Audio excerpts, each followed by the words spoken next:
Eu assisti a Ascensão Skywalker e algo definitivamente ficou claro para mim.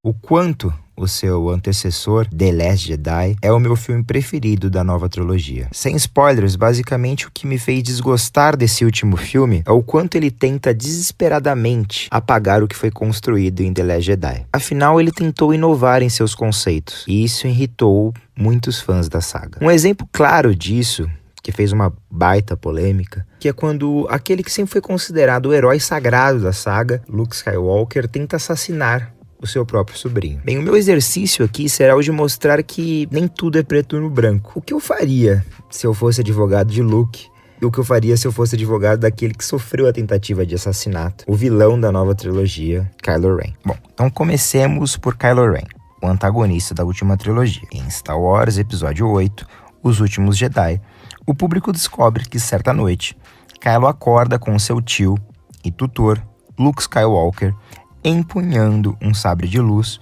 para assassiná-lo. Qual efeito um gesto como esse pode produzir sobre uma criança? Luke apresenta a sua versão do acontecimento, explicando todo o mal futuro que viu no menino, mas reconhece que a última coisa que viu foram os olhos assustados de um garoto. A versão do Luke, verdadeira ou falsa, não torna menos justificada a revolta do jovem Kylo. Explica, em larga medida, sua rendição ao lado negro da força. Bom, se eu fosse advogado de Kylo, sustentaria que a tentativa de homicídio é punível e que, no caso concreto, há agravantes.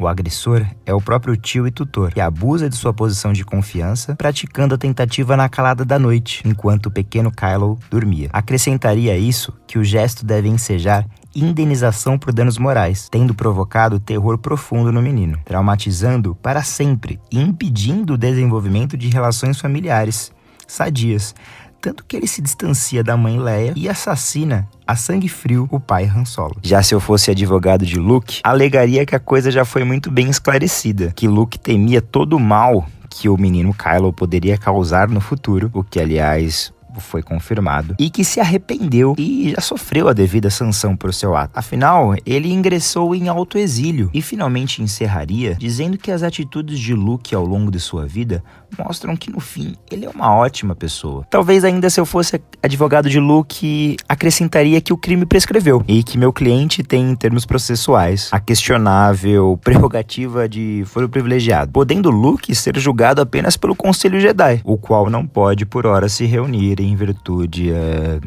da ausência de membros, digamos assim. Temos em Star Wars heróis que não são tão heróis e vilões que não são tão vilões assim. Afinal, que diabos isso tem a ver com a advocacia? Tudo.